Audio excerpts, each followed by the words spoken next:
नमस्कार साथियों, मैं आपका मित्र अश्विनी कुमार आज पुनः उपस्थित हुआ हूँ अपनी कुंडली के 12वें भाव के बारे में बात करने के लिए।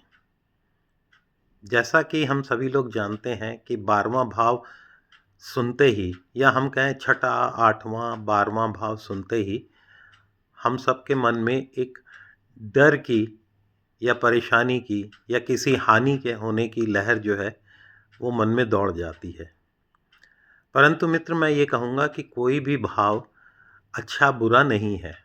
हम उसका कैसे उपयोग करते हैं वो उस भाव को अच्छा या बुरा बनाता है।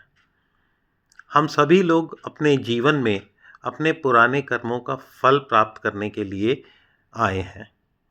अच्छे फल भी मिलेंगे और हमारे बुरे कर्मों के बुरे फल भी मिलेंगे।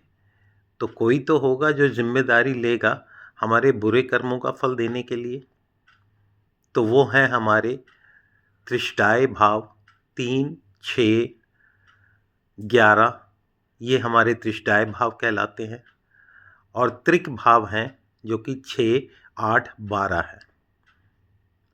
तो साथियों, ये जो 12वां भाव है ये हमारे लॉसेस का कहा गया है, हानि का कहा गया है, अकेलेपन का कहा गया है, जेल का कहा गया है, हॉस्पिटल का है।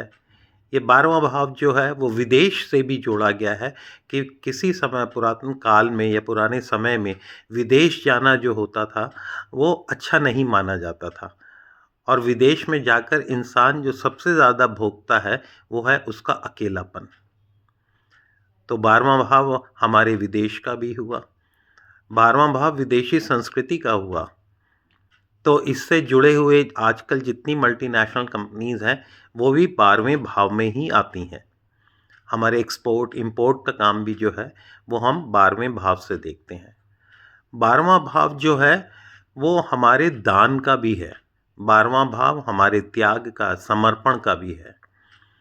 12वां भाव जो है वो हमें ये भी बताता है कि हमें स्त्री का सुख या जिसे हम बेड प्लेजर कहते हैं या स्त्रियों के लिए पुरुषों का सुख वो भी दर्शाता है। अगर एक मोटे तौर पे कहें तो 12वां भाव जो है वो भोग का है, इसीलिए शायद यहाँ पे शुक्र को उच्चता प्राप्त होती है। तो पराशर जी हमारे कहते हैं कि अगर 12वें भाव में 12वें का स्वामी हो या 12वें का भावेश यानी कि 12th लॉर्ड जो है अगर किसी बेनिफिक प्लैनेट के साथ हो या कोई बेनिफिक प्लैनेट जो है वो 12th हाउस में हो या 12th हाउस लॉर्ड जो है उच्च का होकर अपनी राशि में या नवांश में अगर आ जाए, मतलब नवांश में भी अगर वो उच्च का हो या अपनी राशि का हो जाए तो भी जो है 12वें भाग से सुख प्राप्त होता है। और अगर 12th लॉर्ड 6, 8 में चला जाए और मेलेफिक भी हो जाए प्लैनेट्स की दृष्टियों से तो वो अशुभ फल देता है, यानी कि आपको सुख की प्राप्ति नहीं होती, एकांत नहीं मिलता, अकेलापन मिलता है।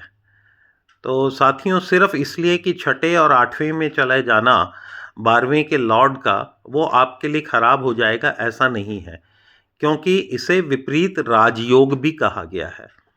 जैसा कि हम जानते हैं छठा भाव जो होता है वो सेवा का होता है, 8वां भाव साधना का होता है। तो 12वें का मतलब जो होता है वो अकेलापन है। तो अकेलापन कैसे दूर होगा? अगर आप सेवा में लग जाएंगे, दूसरों की सेवा आप करेंगे तो अकेलापन दूर होगा, आपको यश प्राप्त होगा, आपको प्रसिद्धि मिलेगी। और अगर 8वें में जाता है तो वहाँ साधना है, तो अगर आप साधना में लग जाएंगे तो भी आपका अकेलापन दूर हो जाएगा और जो पीड़ा है उससे आप मुक्त हो जाएंगे। तो ये कहा गया है कि ये विपरीत राजयोग बनाते हैं। राजयोग का मतलब ये नहीं कि राजा के समान वैभवशाली आप बन जा रहे हैं।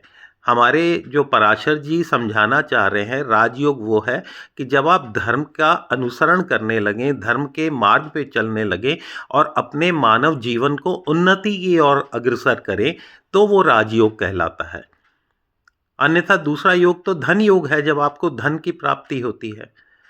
तो साथियों, आज के बारे में 12वें भाव के बारे में मैं इतना ही कहना चाहूँगा कि 12वां भाव जो है वो हमारे समर्पण का, त्याग का है। अगर आप 12वें भाव में जुड़कर पैसे को खर्च करते हैं, तो वो भोग कहलाता है। लेकिन अगर दान में चला जाता है आपका पैसा, तो वो खर्च नहीं कहलाता। तो साथियों, हमें ये समझने की ज़रूरत है कि हम 12वें भाव को किस तरह से देखते हैं। अगर कोई भी ग्रह 12वें में जाके बैठता है, तो 12वें का फल हमें उस ग्रह के प्रकृति के अनुसार ही मिलेगा। अगर शुभ ग्रह बैठ गया है, गुरु ग्रह बैठ गया है, तो आप दान पुण्य में अपने धन को खर्च करेंगे। और अगर कोई अशुभ ग्रह बैठ गया है, तो उसकी प्रकृति के अनुसार आपका खर्च होगा। तो इतना ही कहना चाहूँगा आज के लिए। मैं आपसे विदा लेना चाहूँगा। आपका अपना मित्र अश्विनी कुमार अग्रवाल।